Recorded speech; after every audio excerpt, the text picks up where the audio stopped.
사랑과 은혜가 풍성하신 아버지 하나님, 금요 기도회 자리에 우리를 불러주시니 참으로 감사를 드립니다. 각자의 삶의 자리에서 지치고 무거운 마음을 안고 주님 앞에 나온 우리들 모두를 우리 주님께서 따뜻한 눈길로 바라보심을 믿습니다. 말로 다 하지 못한 우리의 수고와 눈물까지도 우리 주님은 다 아시오니 이 시간 주의 품 안에서 참된 쉼과 위로를 얻게 하여 주옵소서.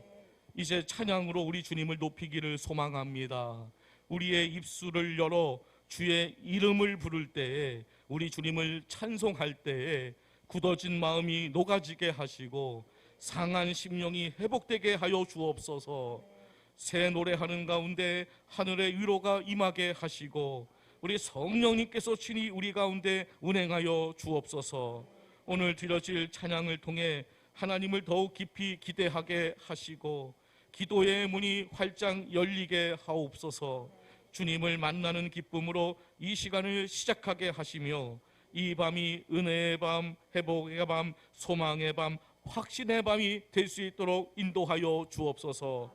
우리의 시선이 사람이나 환경이 아니라 오직 우리 주님께 향하게 하시고 찬양하는 모든 순간순간마다 주님의 살아계심을, 그 임재하심을 경험하게 하여 주옵소서. 이 모든 말씀 우리를 사랑하시는 예수 그리스도의 이름으로 간절히 기도드립니다. 아멘. 자, 오늘 이제 이 시간 찬양 부를 텐데요. 요즘 많이 부르는 찬양이에요. 여호와를 즐거이 불러라는 찬양인데요. 신나는 찬양이에요. 우리 하나님께 감사하는 마음을 가지고, 즐거운 마음을 가지고, 또 잘 모르면 배운다는 마음을 가지고 이 시간 찬양하도록 하겠습니다. 찬양하겠습니다.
주님의 기쁨 되기 원하네 찬양하겠습니다.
씻어주사 주의 길로 행하게 하소서.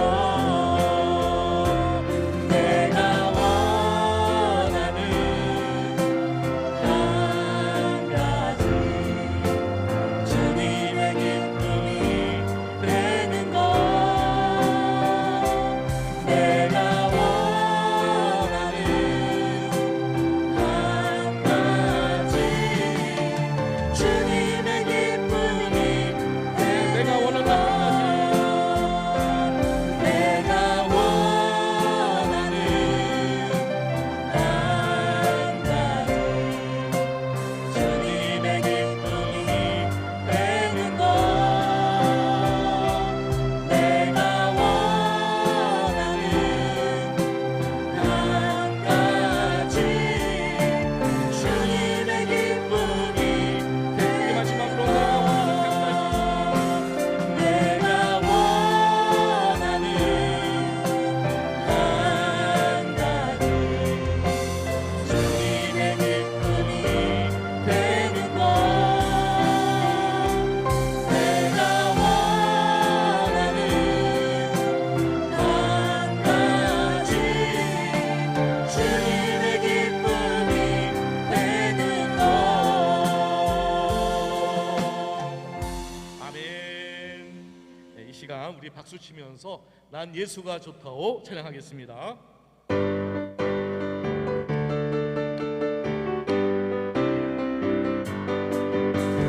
많은 사람들 참된 진리를 모른 채 주님 곁을 떠나가지만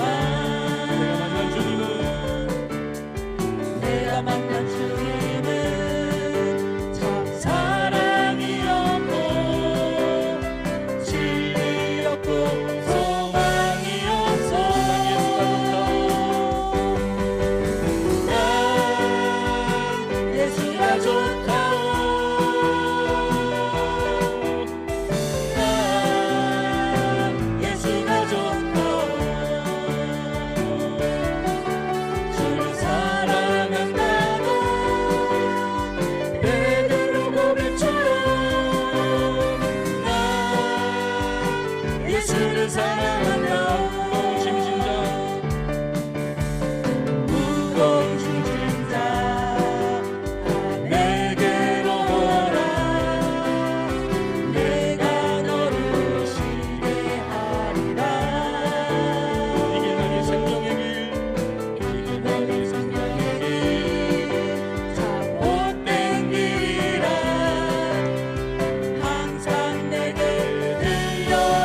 예수님을 만나보세요.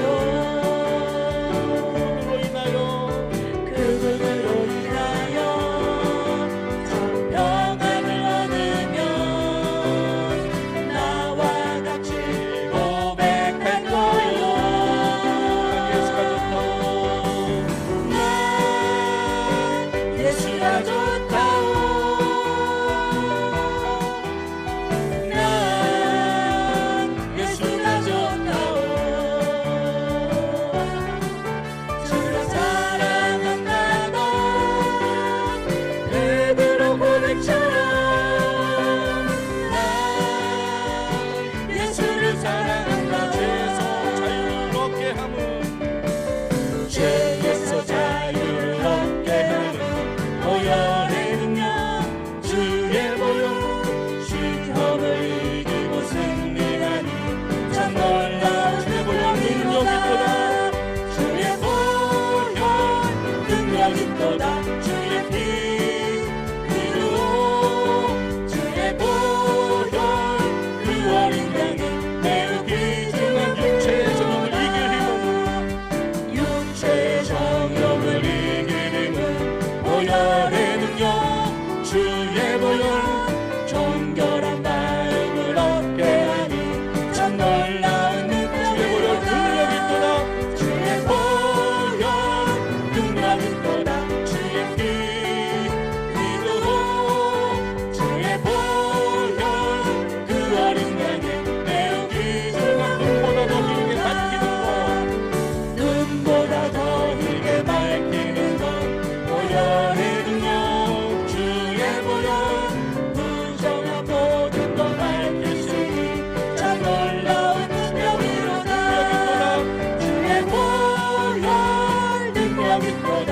주의 피 그리고 주의 보혈 그 어린 양의 매우 귀중한 주의 복음을 전할 제목 우주의 복음을 전할 제목 보혈의 능력 주의 보혈 날마다 나에게 찬송 주니 참 놀라운 능력이로다.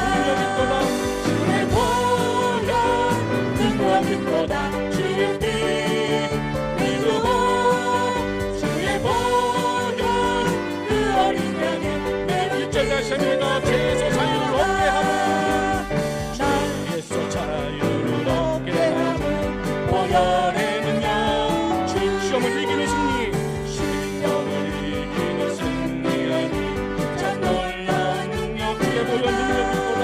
주의 보혈 능력 있도다. 주의 피 그리고 주의 보혈 그 어린 양의 매우 귀중한 죄의 정욕을 이길 육체의 정욕을 이길 힘은 보혈의 능력 주의 보혈 정결한 마음을 얻게 하니 참 놀라운 능력이 있도다. 주의 보혈 능력 있도다. 주의 피 그리고 주의 보혈 그 어린 양의 매우 귀중한 힘을 밝히는 것. 눈보다 더 길게 밝히는 것 보혈의 능력 주의 보혈 부정한 모든 것 밝히시니 참 놀라운 능력이로다. 주의 보혈 능력 있도다. 주의 피 그리고 주의 보혈 그 어린 양의 매우 주의 복음을 전할 제목 우주의 복음을 전할 제목 보혈의 능력 주의 보혈 날마다 나에게 찬송 주니 참 놀라운 능력 주의 보혈 능력이로다. 주의 보혈 능력 있도다. 주의 피 그리고 주의 보혈 그 어린 양의 매우 사절 다시 합니다. 구주의 복음을 전할 제목. 주의 복음을 전할 제목 보혈의 능력 주의 보혈 날마다 나에게 찬송 주니 참 놀라운 능력 주의 보혈 능력이 있도다.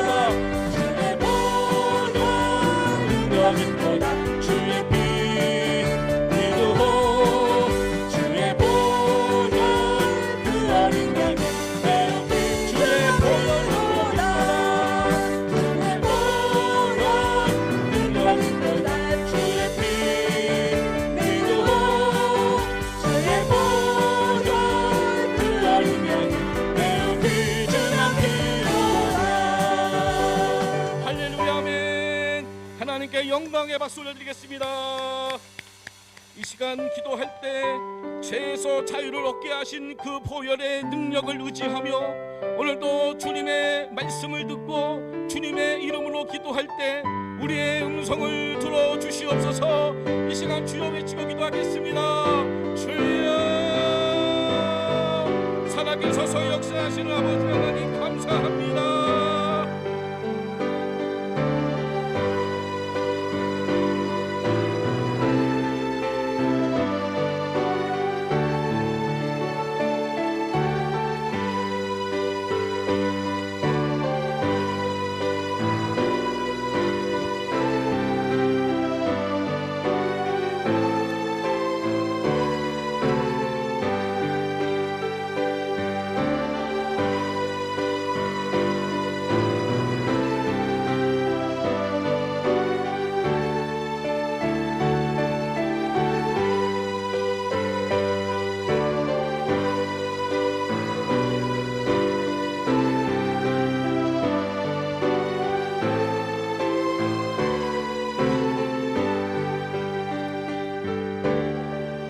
예수님의 이름으로 간절히 기도드립니다. 아멘. 자, 하나님께서 오늘 우리 교회에 주신 말씀은 열왕기상 13장 1절에서 10절까지의 말씀입니다. 하나님께서 여로보암에게 어떤 징조를 보여주거든요. 아마 그 여로보암을 회개하기 위한 하나님의 은혜의 방편이었는데요. 우리 여로보암이 어떻게 반응하는지, 또 하나님의 징조가 그 사인이 무엇인지 1절부터 10절까지 함께 우리 큰 소리로 합독하도록 하겠습니다. 자, 시작. 보라, 그때에 하나님의 사람이 여호와의 말씀으로 말미암아 유다에서부터 베델에 이르니 마침 여로보암이 제단 곁에 서서 분향하는지라. 하나님의 사람이 제단을 향하여 여호와의 말씀으로 외쳐 이르되, 제단아 제단아, 여호와께서 이와 같이 말씀하시기를 다윗의 집에 요시아라 이름하는 아들을 낳으리니 그가 내 위에 분향하는 산당 제사장을 내 위에서 제물로 바칠 것이요 사람의 뼈를 내 위에서 살으리라 하셨느니라 하고, 그날에 그가 징조를 들어 이르되, 이는 여호와께서 말씀하신 징조라. 제단이 갈라지며 그 위에 있는 재가 쏟아지리라 하매, 여로보암 왕이 하나님의 사람이 베델에 있는 제단을 향하여 외쳐 말함을 들을 때에 제단에서 손을 펴며 그를 잡으라 하더라. 그를 향하여 편 손이 말라 다시 거두지 못하며 하나님의 사람이 여호와의 말씀으로 보인 징조대로 제단이 갈라지며 재가 제단에서 쏟아진지라. 왕이 하나님의 사람에게 말하여 이르되, 청하건대 너는 나를 위하여 내 하나님 여호와께 은혜를 구하여 내 손이 다시 성하게 기도하라. 하나님의 사람이 여호와께 은혜를 구하니 왕의 손이 다시 성하도록 전과 같이 되니라. 왕이 하나님의 사람에게 이르되, 나와 함께 집에 가서 쉬라. 내가 내게 예물을 주리라. 하나님의 사람이 왕께 대답하되, 왕께서 왕의 집 절반을 내게 준다 할지라도 나는 왕과 함께 들어가지도 아니하고 이곳에서는 떡도 먹지 아니하고 물도 마시지 아니하리니, 이는 곧 여호와의 말씀이 내게 명령하여 이르시기를 떡도 먹지 말며 물도 마시지 말고 왔던 길로 되돌아가지 말라 하셨음이니이다 하고, 이에 다른 길로 가고 자기가 베델에 오던 길로 되돌아가지도 아니하니라. 아멘. 자, 오늘 본문 내용 가지고요, 하나님이 보내시는 사인에 제대로 응답하라는 제목으로 하나님 말씀 증거하도록 하겠습니다. 우리 옆에 분하고 인사하겠습니다. 만나서 반갑습니다. 인사하겠습니다.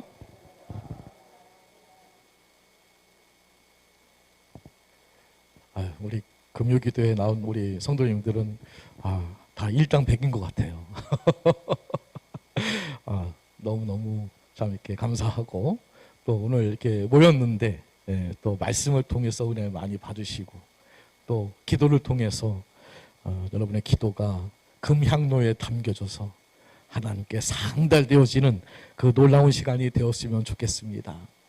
오늘 본문 내용은 좀 안타까운 내용인데요, 그러나 또 그 안타까움 속에서 우리가 어떻게 살아가야 할지 그 지혜를 캐낼 수 있는 그런 시간이 되었으면 좋겠습니다. 그래서 오늘 여로보암을 통해서 우리는 어떻게 살아야 할까 그 답을 얻고 돌아갈 수 있는 그런 귀한 시간이 되시기를 주님의 이름으로 축복합니다.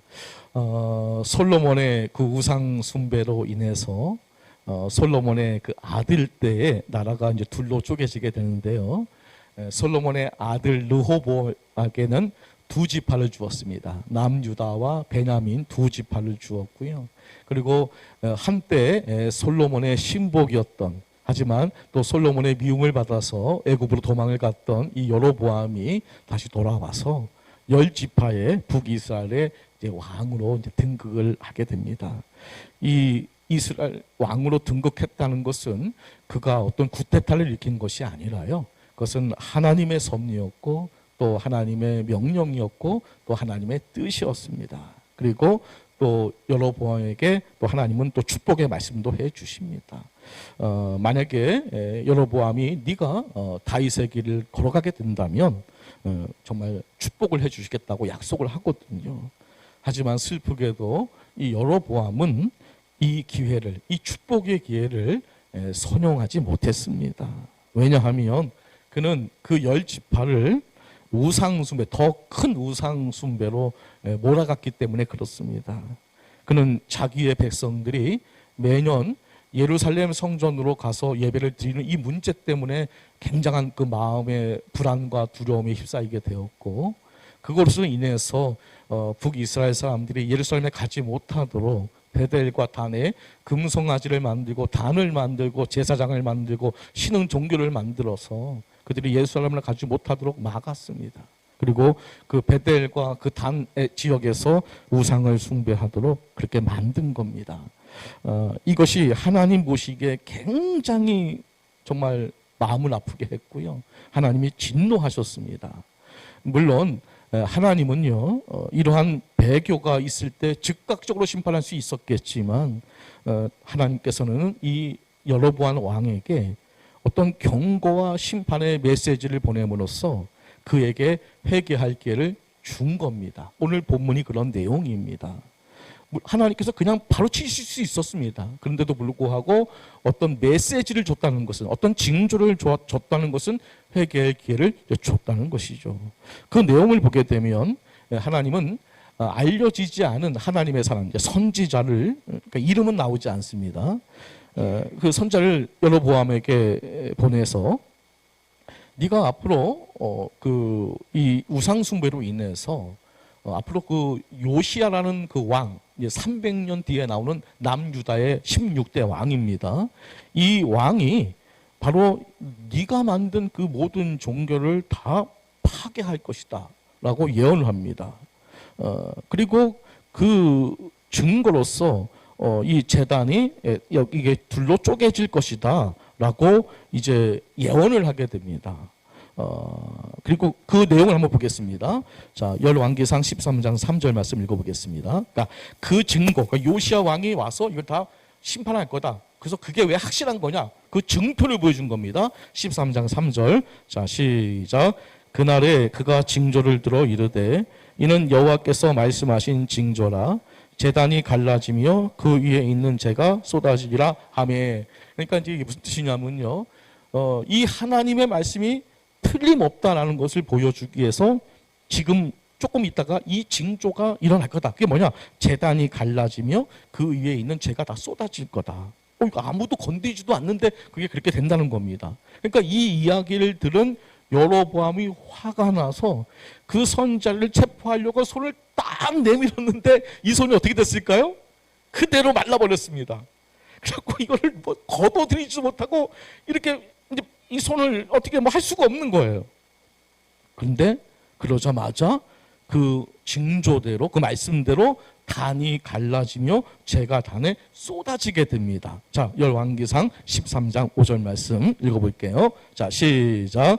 하나님의 사람이 여호와의 말씀으로 보인 징조대로 제단이 갈라지며 재가 제단에서 쏟아진지라. 아멘. 그러니까 선지자의 예언대로 된 겁니다.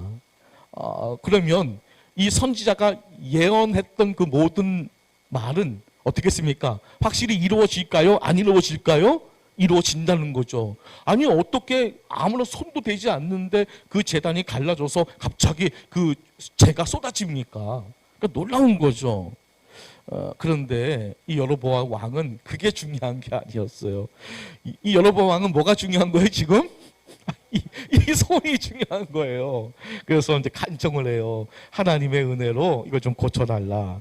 그래서 그 하나님의 사람이 기도를 했더니 이 왕의 이 손이 이제 회복이 되어집니다. 그래서 이 왕은 그를 왕궁으로 초대를 하고 또 내가 많은 예물을 주겠다라고 그렇게 어떤 함정에 빠뜨리려고 했지만 하나님의 사람은 그걸 거절하고 그 속임수에 빠지지 이제 않게 됩니다. 여기 우리가 읽었던 그 성경에서 이 징조라는 단어가 나오는데요. 영어로는 사인입니다. 어떤 표시, 하나님의 표시, 하나님의 뭐 신호 이런 뜻을 가지고 있는데요. 그러니까 하나님께서 여로보암에게 어떤 사인, 어떤 표시, 어떤 신호를 보내주는데 그게 무슨 신호였을까요?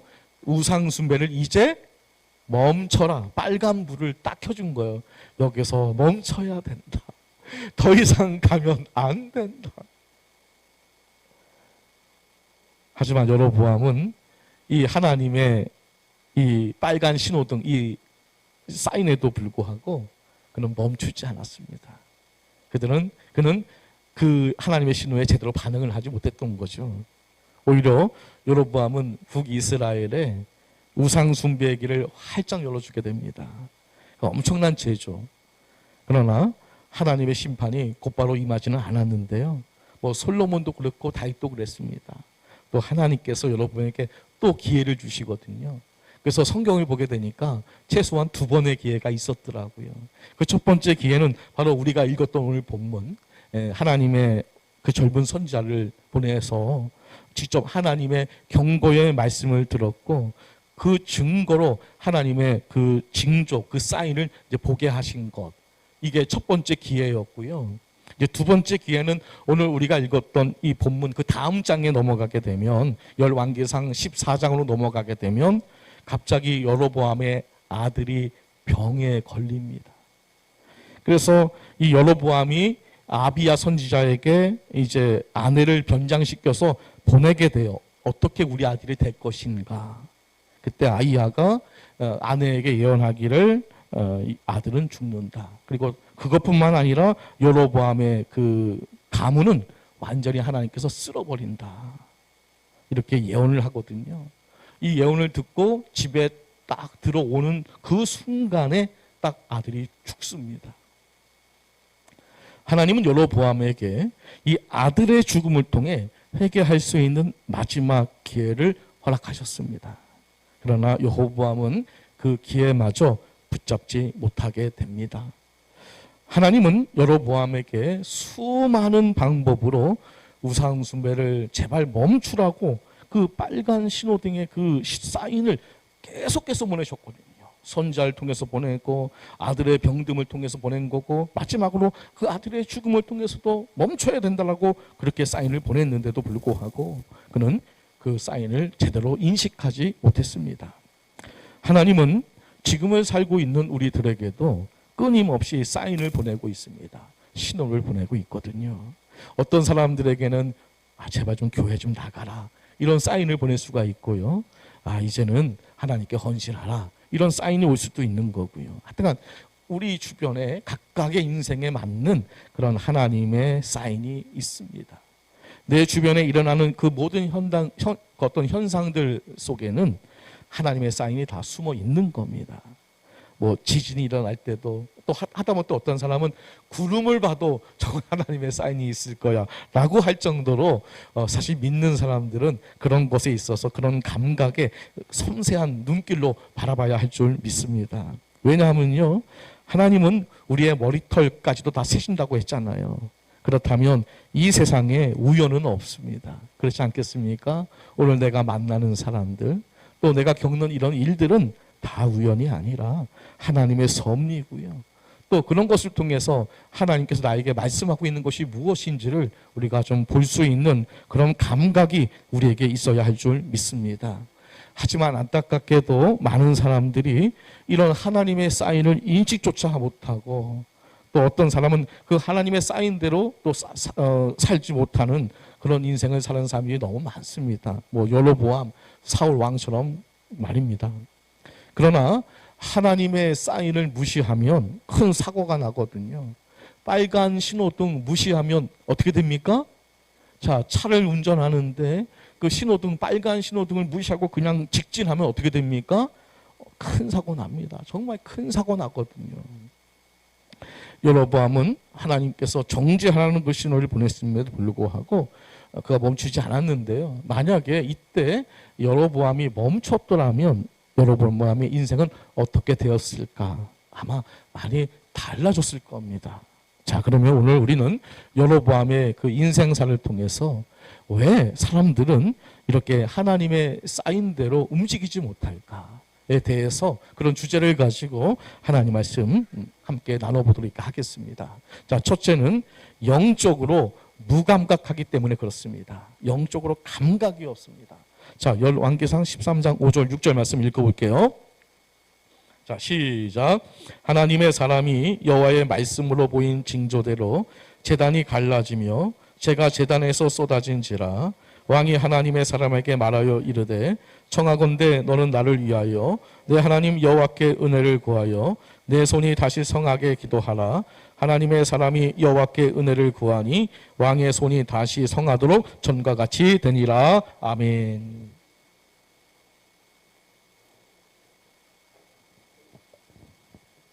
여로보암은 하나님의 사람을 통해서 직접 하나님의 말씀을 들었고요.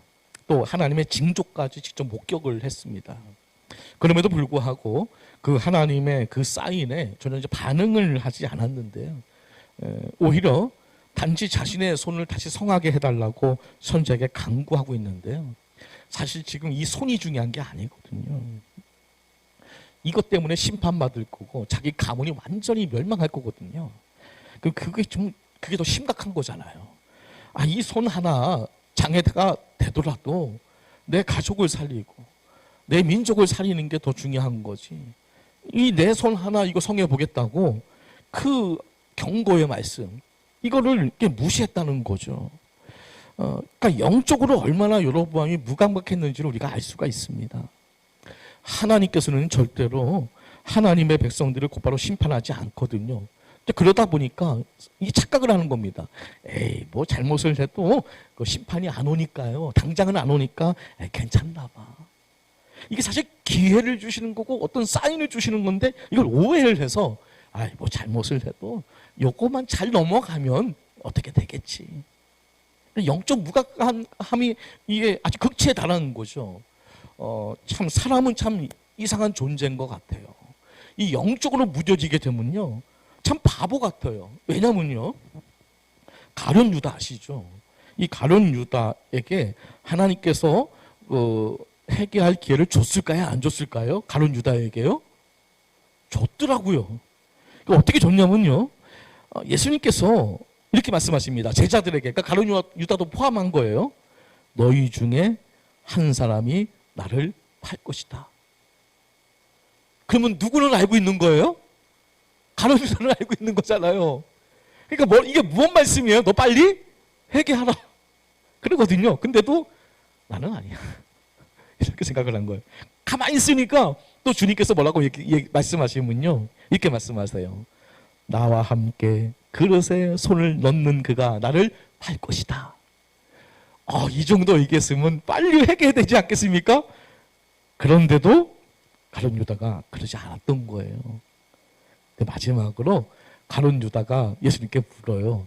나는 아니지요. 그랬더니 예수님께서 뭐라 말씀하시겠을까요? 네가 말했잖아. 바로 너야. 이렇게 지적을 해줬는데도 불구하고 가룟 유다는 회개를 했을까요? 안 했을까요? 안 했어요. 그래도 나는 아니야. 자기가 그렇게 할 거면서도 그러니까 자기에게 속는 거죠. 그러니까 얼마나 이 가룟 유다가 영적으로 무감각했는지를 우리가 알 수가 있습니다. 그리고 나중에 이제 가룟 유다가 예수님을 배반하지 않습니까? 구약 시대에 하나님께서 이스라엘 백성들에게 얼마나 많은 징조를 보여주시고 얼마나 많은 사인을 보내주셨습니까? 근데 여러분 사도행전 28장 26절 읽어볼게요. 자, 시작. 일러스되 이 백성에게 가서 말하기를 너희가 듣기는 들어도 도무지 깨닫지 못하며 보기는 보아도 도무지 알지 못하는 도다. 아멘. 이게 남의 이야기가 아닙니다. 아니, 저 사람들 도대체 바보 아니야? 왜 그런 거야? 아닙니다. 이게 우리도 마찬가지입니다. 이 영적으로 무감각해지면요, 이렇게 되는 겁니다. 아무리 얘기를 해주고 아무리 징조를 보여줘도, 그렇게 아무리 하나님께 징계를 당해도 깨닫지 못하는 겁니다. 아니 뭐 우리 주변에 그런 일이 많이 있지 않습니까? 그렇잖아요. 여러분, 우리가 설교 말씀을 들을 때 어떻게 들어야 될까요? 설교 말씀을 감각적으로 들으셔야 됩니다. 영적인 감각을 가지고 들으셔야 됩니다. 그 말씀을 통해 나를 향한 하나님의 사인을 볼 수 있어야 됩니다. 그걸 볼 수 있어야 된다는 겁니다. 나에게 주시는 말씀이 뭔가, 그 신호를 볼 수 있어야 된다는 거죠. 자, 우리가 당하는 환경도 마찬가지입니다.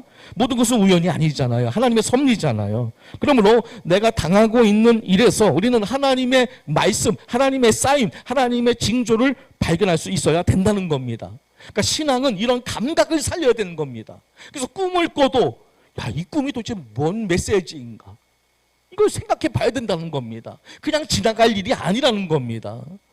똑같은 사건을 보고도 어떤 사람은 하나님의 사인을 보지만 어떤 사람은 보지 못하거든요. 그러므로 하나님의 사인을 볼 수 있는 영적 능력을 우리가 가져야 할 줄 믿습니다. 우리의 영의 눈이 열려지고 영의 귀가 열려져야 할 줄 믿습니다. 그러면 어떻게 하나님의 사인을 우리가 볼 수 있는 능력을 가질 수 있을까? 그걸 영적 통찰력이라고 합니다. 영적 통찰력, 이 통찰력이라는 건요, 본질을 깨뜨려 볼 수 있는 힘, 이게 통찰력이거든요. 그러니까 영적으로 뭔가 그 본질을 깨뜨려 볼 수 있는 힘, 이게 우리에게 있어야 된다는 겁니다. 겉모습만 보지 말고 그 본질이 도대체 뭐냐라는 것을 우리는 볼 수 있어야 된다는 거죠. 이게 영적 통찰력이라는 겁니다. 그래서 이 영적 통찰력을 회복하기 위해서는 일단 성령의 충만함을 받아야 할 줄 믿습니다. 제가 왜 그러냐면요, 성령은 모든 것, 곧 하나님의 깊은 것까지도 통달한다고 말씀하고 있는 거거든요. 그렇다면 우리가 성령의 충만함을 받게 된다면 이 모든 일들 속에 그 하나님의 의도가 뭔지, 하나님의 뜻이 무엇인지를 우리를 통해서 깨닫게 해주시는 은혜가 성령을 통해서 우리에게 임하게 된다는 사실입니다. 그러니까 우리는 성령 받고 성령 충만을 받아야 돼요. 육적인 감각을 갖고 살면 안 돼요. 그렇지 않습니까? 우리는 이 하나님의 말씀이 정말 영적인 말씀이거든요. 그래서 영적인 감각을 회복함으로써 영적 통찰력으로 그 하나님이 우리에게 주시는 그 징조와 그 사인을 우리가 볼 수 있게 되시기를 예수님의 이름으로 간절히 축복합니다. 이제 두 번째는요, 영적으로 굉장히 이제 무감심하기 때문에 그렇다는 거죠. 이게 무슨 말이냐면요, 오로지 육적인 것만, 내 몸, 여기에만 관심이 있지 이 영적인 일에는 전혀 무관심했다는 겁니다. 자, 6절 7절 다시 한번 본문 읽어보겠습니다. 자, 시작. 왕이 하나님의 사람에게 말하여 이르되 청하건대 너는 나를 위하여 내 하나님 여호와께 은혜를 구하여 내 손이 다시 성하게 기도하라. 하나님의 사람이 여호와께 은혜를 구하니 왕의 손이 다시 성하도록 전과 같이 되니라. 왕이 하나님의 사람에게 이르되 나와 함께 집에 가서 쉬라. 내가 내게 예물을 주리라. 아멘. 자, 이 여로보암의 이 좀 행위를 보시기 바랍니다. 자, 모든 것들이 굉장히 육적입니다. 지금 이 상황에서는요, 회개를 해야 되는 겁니다. 하나님의 말씀이 뭡니까? 내가 어찌 하오리까? 이렇게 얘기해야 되는데 오롯이 내 몸만 성하면 되는 거고요. 또 그 몸이 성하니까 뭐 그 이전의 말씀은 다 내팽개치고 뭐라고 얘기합니까? 우리 집에 같이 가자. 내가 너에게 돈을 주겠다. 이게 지금 영적인 일에 왜 갑자기 돈 얘기가 왜 나옵니까? 이거 영적인 이야기잖아요, 지금.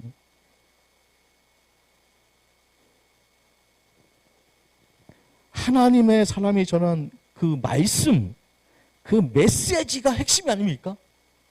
그 하나님의 말씀에 집중을 해야 되는데, 거기에 관심을 둬야 되는데, 오로지 여로보암의 관심은 그런 게 아니라 육적인 거, 물질적인 거. 자, 나와 함께 집에 가서 쉬라. 내가 내게 예물을 주리라. 이런 말이 왜 나오는 겁니까 도대체?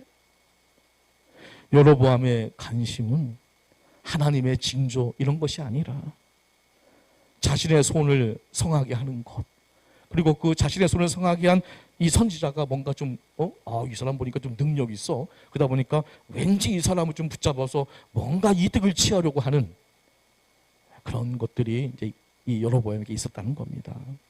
얼마나 여로보암이 그 영적인 것에 무관심했는지 알 수 있는 대목입니다. 뭐 그러다 보니까 당연히 하나님의 영적인 사인이 보일 리가 이제 없는 것이겠죠. 문제가 오면 문제만 바라보지 말고 그 속에 있는 하나님의 사인을 우리는 보려고 해야 됩니다. 다윗처럼 말입니다. 근데 사람들은 하나님의 사인에는 관심이 없습니다. 오직 관심은 지금 이 문제를 어떻게 내가 탈피하느냐, 어떻게 내 이 문제를 지금 여기서 내가 빠져나오느냐, 사실 여기에만 관심이 있지 하나님의 사인조차는 관심이 없습니다. 이래서 우리가 인생을 실패하는 겁니다. 성도 여러분, 문제가 오면 그 문제를 탈피하는 것도 중요하지만 그러나 그 문제 안에 있는 그 본질, 하나님의 뜻, 이게 더 중요한 거거든요. 그걸 우리가 볼 수 있어야 되는데 그런 거니 관심이 없었다는 거죠. 오늘날 이런 영적 무관심은 더욱더 심해지고 있는 것 같아요. 오늘날 사람들의 관심을 끄는 것들이 얼마나 많이 있습니까? 영적인 것에 관심을 갖지 못하도록 이 세상은 뭐 화려하고 세련된 것들이 얼마나 많이 있습니까? 단지 눈에 보이는 것에 온통 사람들의 시선이 사로잡혀 있지 않습니까? 그것에 관심을 두고 있습니다. 그러다 보니까 영적인 것에 관심을 둘 여유가 없습니다. 여유가 없는 겁니다. 너무 세상이 화려합니다. 너무 세상이 정말 너무 멋져 보입니다. 오늘날 인류는요, 에서와 야곱의 인생으로 양분할 수가 있습니다. 에서와 같은 사람은 바로 영적인 것에 무관심한 사람입니다.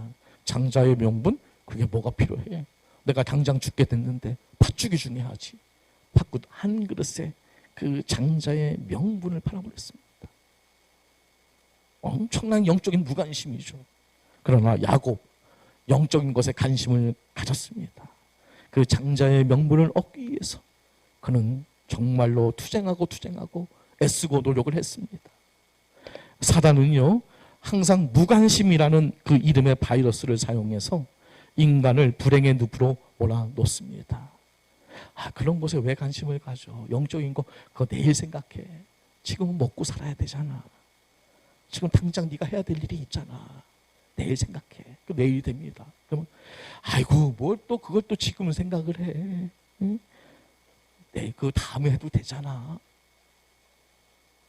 그래서 우리를 굉장히 그 무관심하게 만드는 거죠. 예수님께서 이 세상을 장터에서 노는 아이들을 통해서 비유를 하셨는데요. 우리가 너희를 향하여 피리를 불어도 너희가 춤추지 않고 우리가 슬피 울어도 너희가 가슴을 치지 아니하였도다. 우리 주님이 오셔서 피리를 불고 또 가슴을 쳐도 사람들은 관심을 갖지 않았습니다. 이게 이 세대의 특징이라는 겁니다. 왜 그렇습니까? 영적인 것에 무관심합니다. 천국 관심 없습니다. 지옥 관심 없습니다. 하지만 우리가 죽어서 그곳에 떨어지는 순간 그때는 그 기회는 완전히 날아가게 됩니다. 날마다 순간마다 하나님의 사인에 민감하게 반응할 때 세상을 감당할 수 있는 지혜를 우리 주님께서 허락해 주실 줄 믿습니다. 이제부터 영적인 관심을 가지고 살아갈 수 있는 우리 모두가 되시기를 예수님의 이름으로 축복합니다. 마지막 세 번째는요, 고집을 부리기 때문에 그렇습니다. 자, 하나님의 사람에게 징조를 듣고 난 후에 여로보암의 반응인데요. 열왕기상 13장 33절 말씀 읽어보겠습니다. 자, 시작. 여로보암이 이 일 후에도 그의 악한 길에서 떠나 돌이키지 아니하고 그 하나님의 사람이 와서 징조를 보여주고 마른 손을 펴게 해주고 그런 놀라운 기적이 있음에도 불구하고 여로보암은 이 일 후에도 여전히 그 악한 길에서 돌아오지 않았습니다. 그러자 하나님께서 이제 여로보암에게 마지막 이 경고의 말씀을 또 그 경고를 하게 되는데요. 자, 그것은 그 아들을 병들게 하고 그리고 그 아들을 이제 치시는 겁니다. 열왕기상 14장 17절 18절 말씀 읽어보겠습니다. 자, 시작. 여로보암의 아내가 일어나 디르사로 돌아가서 집 문지방에 이를 때에 그 아이가 죽은지라 온 이스라엘이 그를 장사하고 그를 위하여 슬퍼하니 여호와께서 그의 종 선지자 아이야를 통하여 하신 말씀과 같이 되었더라. 아멘. 이제 여로보암의 아들이 죽었습니다. 사랑하는 아들이 죽었습니다. 그러면 이제 여로보암도 하나님의 사인을 알았을 겁니다. 이쯤 되면 하나님께 두 손 들고 이제 나와야 되지 않겠습니까? 그러나 그는 하나님의 사인을 여전히 무시합니다. 거절합니다. 끝까지 그는 회개하지 않았습니다. 끝까지 그는 돌아가지 않았습니다. 왜요? 고집을 부린 겁니다. 누가 이기나 한번 해보자. 이렇게 된 것 같아요. 처음에는 감각이 없어서 또 관심이 없어서 주님이 보내시는 사인, 이 신호를 모를 수 있습니다. 그러나 이제는 알게 되었거든요. 근데 여러분, 사람의 고집이 굉장하거든요. 꺾지 않습니다. 사람의 고집이 이렇게 무서운 겁니다. 자, 이런 모습을 보면서 우리 자신을 볼 수 있어야 되는데요. 바로 하나님에게 있어서 이런 여로보암의 이 모습이 나의 모습일 수가 있는데요. 여러분, 성경은 사람을 동물로 비유할 때 어떤 동물로 비유를 합니까? 양으로 비유를 하지 않습니까? 근데 이 양이 하여튼간 이 동물 중에서 뭐가 제일 셉니까? 고집이 제일 세대요, 양이요. 그러니까 하나님께서 우리를 양으로 비유를 하니까 아이고 우리가 온순한 존재, 맞긴 맞는데 그것만 보면 안 돼요. 온순하긴 온순한데 인간은 또 고집이 굉장히 셉니다. 자, 이사야서 53장 6절 말씀 읽어볼게요. 자, 시작. 우리는 다 양 같아서 그릇 행하여 각기 제 길로 갔거늘 여호와께서는 우리 모두의 죄악을 그에게 담당시키셨도다. 아멘. 양 제 길로 간대요. 그냥 고집대로. 그래서 목자가 있어야 된대요. 그냥 간대요. 그냥 고집을 부린대요. 그렇게. 그 재미있는 이야기가 있는데요. 갓 시집 온 고집 센 며느리가 고집이 그렇게 셌대요.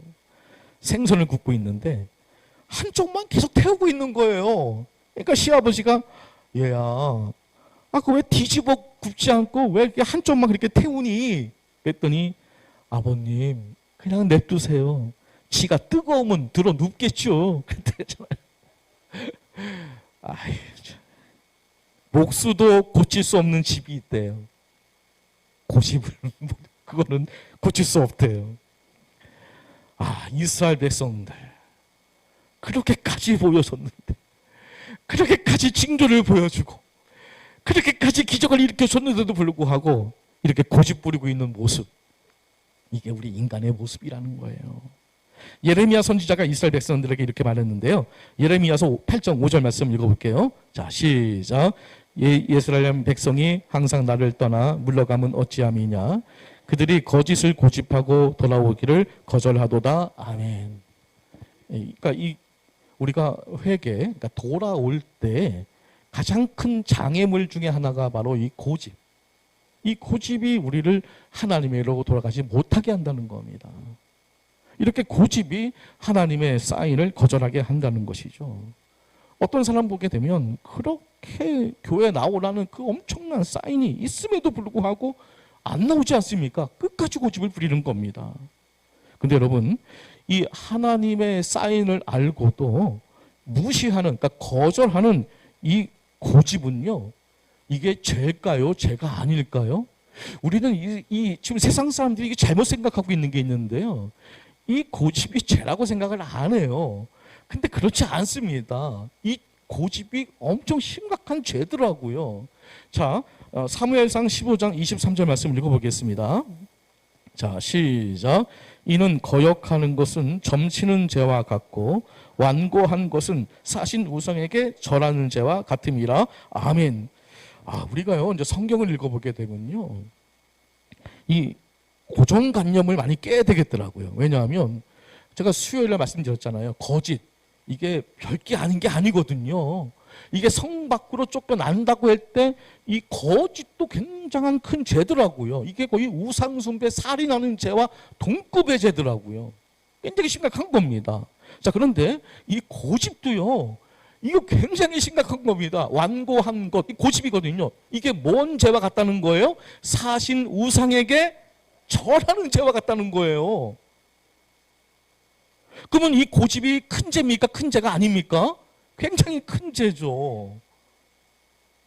이 고집이 큰 죄입니다. 이거 심각한 죄거든요. 우상숭배라는 거예요. 우상숭배. 고집이 자기를 숭배하는 우상숭배라는 거예요. 근데 더 중요한 사실은 뭐냐면요. 자, 고집은 나 자신에게 손해가 되거든요. 근데 그거에 중요한 게 아니라 고집을 부리면 내 주변 사람들이 고생을 해요. 이게 문제라는 거예요. 자, 여로보암 그 한 사람의 고집이 누가 죽었습니까? 지금 아들이 죽었잖아요. 그리고 나중에 좀 시간이 지나가게 되면 이 가문이 완전히 폭망하게 돼요.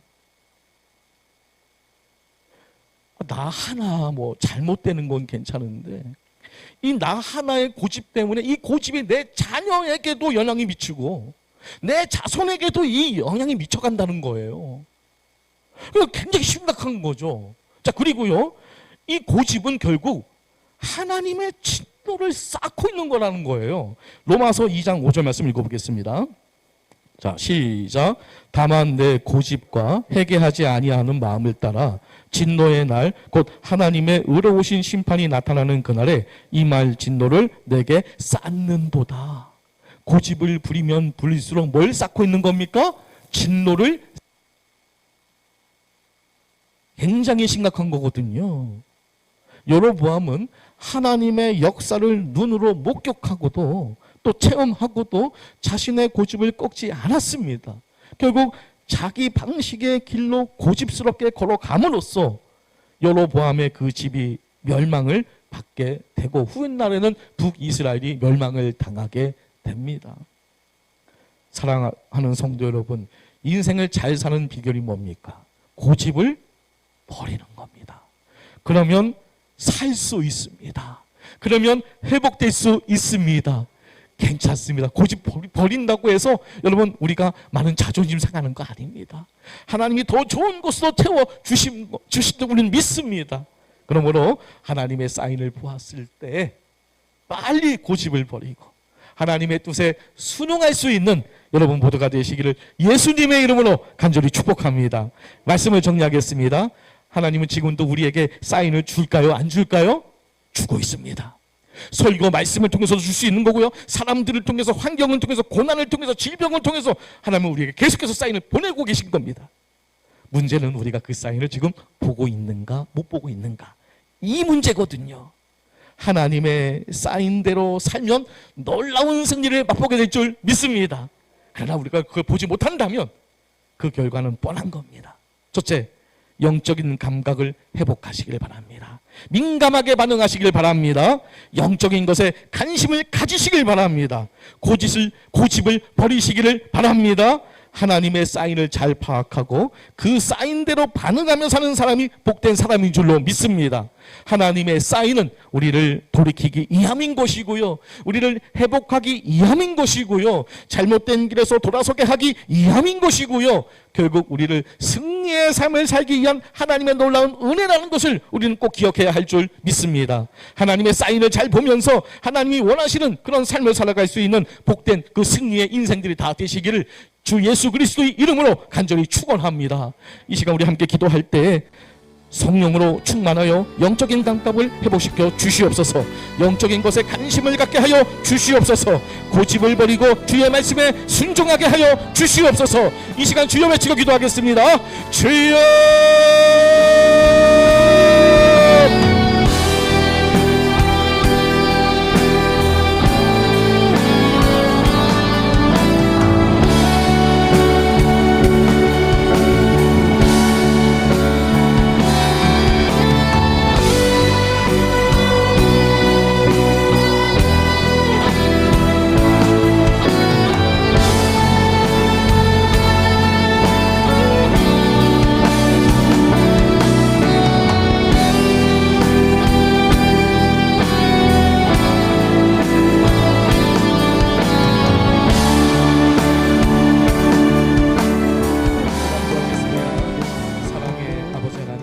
오늘 여로보암의 삶을 통해 하나님이 보내시는 사인에 어떻게 반응해야 하는지를 배우게 하시니 참으로 감사를 드립니다.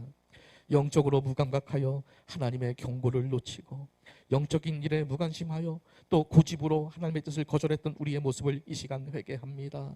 이제 우리의 눈을 열어주셔서 하나님의 사인을 분별하게 하시고 마음의 문을 열어 즉시 순종하게 하여 주옵소서. 오직 이 말씀이 삶 속에서 살아 움직이게 하시고 돌이킴을 통해 회복과 생명의 길로 인도하여 주시옵소서. 우리의 삶이 하나님의 사인에 바르게 응답하는 믿음의 증거가 되게 해 주옵소서. 예수님의 이름으로 간절히 기도드립니다. 아멘.